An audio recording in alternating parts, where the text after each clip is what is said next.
Welcome to the University of Illinois Springfield's webinar on the Master of Science in Environmental Science degree. My name is Abby Mifflin, and I am the online coordinator for the Department of Environmental Studies. I'm here to walk you through the degree and provide some information about the different concentrations, as well as some insight into how to apply admission requirements and opportunities for financial aid and graduate assistantships. Okay, so let's go ahead and get started.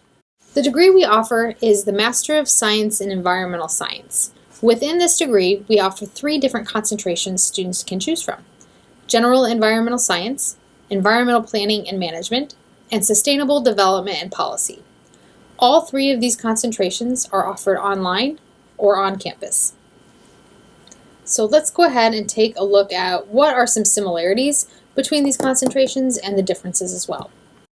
The General Environmental Science concentration provides students with competency in research and management of interactions among physical, chemical, and biological systems in the environment. This concentration is really geared for students that have a solid natural science background, students who are interested in research both in academia and within their professional lives. This concentration requires completion of 40 credit hours, which is the same for all 3. Another similarity between this concentration and the others is that it requires you to complete 3 required core courses. These are the same core courses in all 3 concentrations. Some of the differences are that this concentration, and this is probably the biggest difference, this concentration requires students to complete a thesis in order to graduate. So students are asked to reach out to a research advisor, which would be a member of our faculty. Take a look at their page and see if there's any that have research interests that kind of closely align with your own interests. And you'll reach out to this person before you're accepted, while you're applying, and talk to them about your interests and development of a research.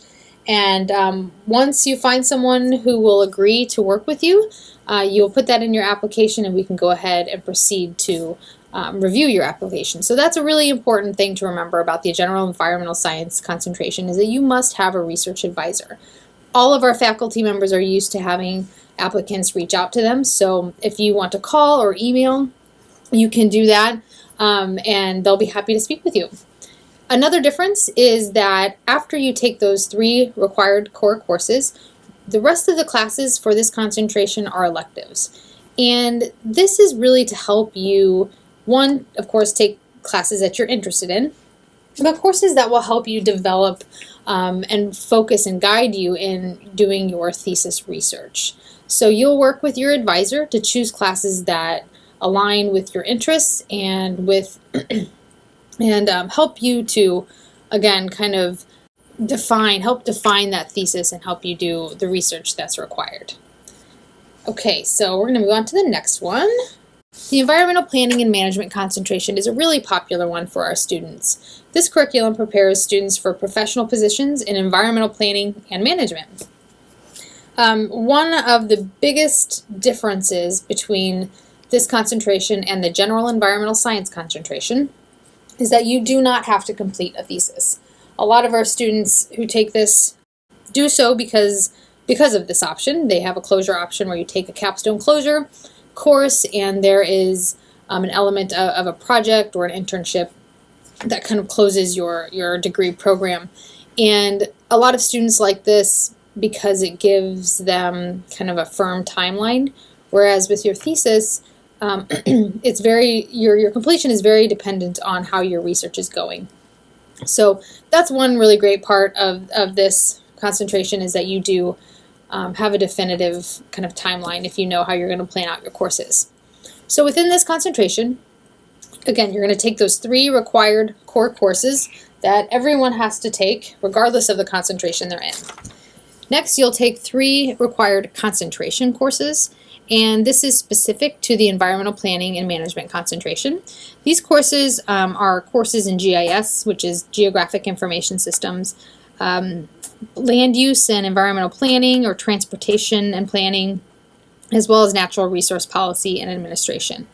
And once you choose those 3, the next 3 courses you take are electives, and you can choose from courses within the department that fit your interest, or if you're working with your advisor and you decide maybe there's a course in a different department that would be complementary to this, you can do that as well.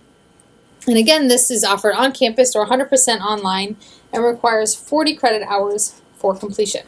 The next concentration and last concentration is the Sustainable Development and Policy concentration. And this explores theories within sustainable development and policy. Again, this is a 40 credit hour concentration. And this too offers a closure option and where you do not have to complete a thesis. The courses that you'll be taking here are, again, those required core courses, the concentration courses, and these concentration courses differ from environmental planning and management in that they really do focus on sustainable development locally and globally, as well as more policy and analyses courses. Here also you have the closure option, like I said, and which allows you kind of, again, another more firm timeline for completion. Okay, next we're going to talk about our graduate certificate. The graduate certificate in geographic information systems is a really popular option for our students, and I always encourage students, if they're able, to take these courses at the same time as your degree program and get that certificate as well. GIS skills in GIS are highly marketable and really applicable to any field or discipline. This requires three courses, and for a lot of students, really outside of what they're taking for the degree program, it might be one, maybe two courses extra. So if you're able to do that, I always encourage students to think about it because it really does help in your professional life and resume building and those kind of things. And it's just, as one of the instructors for the program, it's just really cool. If you don't know much about GIS, it's pretty amazing. Its capabilities are pretty amazing, and again, it's applicable to pretty much anything, any job out there. So give it some thought if that's something you're interested in. We offer it on campus or 100% online. And you don't have to be a degree-seeking student to take this. As long as you have a bachelor's degree in that 3.0, you can apply as a non-degree seeking student and just take courses toward this certificate if that's what you're interested in. Okay, so we're going to move ahead. Admission requirements. Admission to our degree program requires a bachelor's degree from an accredited institution and a minimum of GPA of 3.0. We do, dependent upon the student, we will grant conditional admittance with a GPA that is lower than 3.0. Again, that's up to the chair of the department, that's up to the person who is making those admission decisions. Some of the prerequisites that we look for are 8 credit hours of undergraduate courses in natural science and social science, as well as completion of a 300 level or higher ecology course with a lab with a grade of B or better. So don't let that scare you. We have a lot of students who apply and are accepted that don't have that, and we offer a course for students who are deficient in that within that first year, either on campus or online. We have a lot of students, we have students from a lot of different backgrounds. For instance, I went through the program in the environmental planning and management concentration, and my undergraduate degree was in history. So I was really lacking some of those natural science courses, but was able to make up for them through some of the courses that they offered, including this ecology course. So if you think you don't have the science background, that shouldn't stop you from exploring the opportunities of this program, and reach out to me if you have some specific questions. Okay, next. So financial aid and internship opportunities. We offer or accept the same sort of financial aid that any public institution does. Your FAFSA, there are options for scholarships as well as information about veterans and using that GI Bill. There is a website right there at the bottom of that page. Go ahead and follow that to get more information and follow up with specific questions about financial aid with the financial aid offices. They're going to be able to give you the most up-to-date and accurate information. Internship opportunities. So we have a lot of really great internship opportunities for students who are on campus. One of them being the Graduate Public Service Internship. We call it GPSI. And this allows students to apply for internships at local public service organizations such as EPA or DNR. And the way this works is once you apply and you're accepted, they will pay for your tuition for 21 months. For about 2 years, they'll pay for your tuition and provide you a stipend on top of that. It's a really wonderful program because obviously the financial implications, but you're getting 2 years of real hands-on experience, something that a lot of graduate students when they're just in school don't get. And so when they graduate, they're looking for jobs and competing for jobs with people who have experience when they have none. So this is a fantastic opportunity. I did this when I was in graduate school, and I was able to get a job right out of school, and it's really wonderful. So think about that as well. We also have the Illinois Legislative Staff Internship. Not as many students from the Department of Environmental Studies look into this because frankly, the opportunities through GPSI are abundant, and most of the opportunities through GPSI are more relevant to ENS students, whereas that legislative staff internship maybe isn't. I guess it depends on kind of your long-term goals as well. And then last, for our on-campus students, we have graduate assistantships, which if you apply and are accepted, you'll be working within the department, doing a variety of different tasks, kind of dependent on the faculty that you're working with. So at the bottom there, you'll see the website. Go ahead and follow that and find out more information about each individual program, as well as some deadlines and dates to keep in mind. Okay, moving forward. Well, we have a pretty simple process for applying to the University of Illinois at Springfield. You complete an online application, and that's going to be kind of your run-of-the-mill application where they're asking for transcripts and your education history, your job history. And then for the department, through this online application, you'll also submit 2 letters of recommendation and an academic essay. Your letters of recommendation, we're going to ask that those are academic or professional in nature. We don't really need a personal recommendation from your friend or a family member. We want to know about your job history and ability to complete coursework. Your academic essay is similar in that we're going to ask what you think. We're going to ask, why do you want to be in this program? What sort of environmental issues are you interested in pursuing, or are you passionate about that you want to talk about here? And I will, at the end of this presentation, you will get a copy of this presentation, the PowerPoint, as well as some guidelines that I hand out to applicants that will give you some kind of guiding questions for the academic essay as well as your letters of recommendation.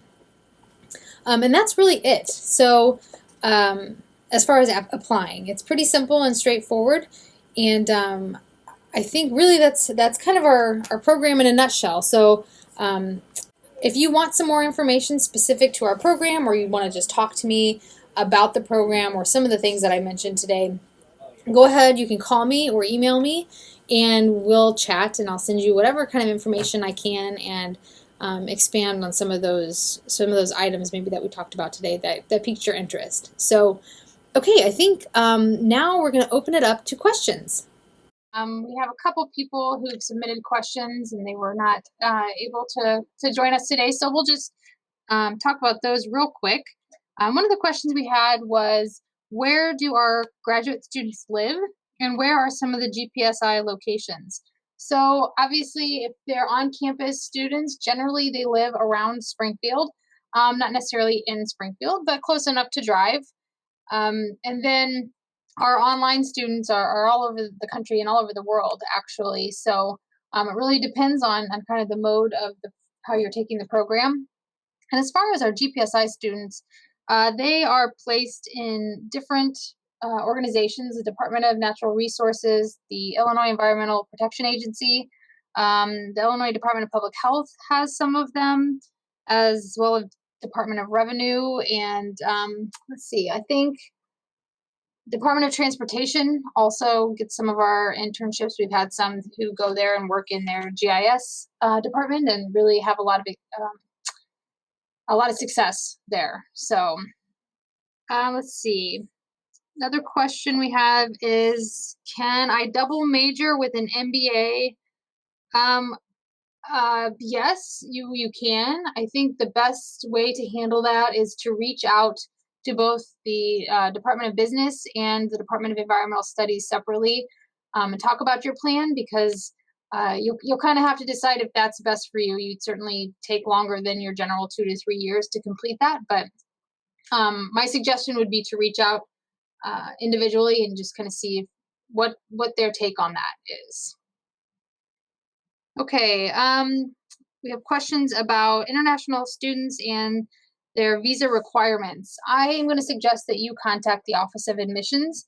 You can talk to Anna Bradford. She's the International Admissions Officer, and she'd be able to give you exact information on visa requirements and kind of what you need to do, and be able to answer those with the correct information.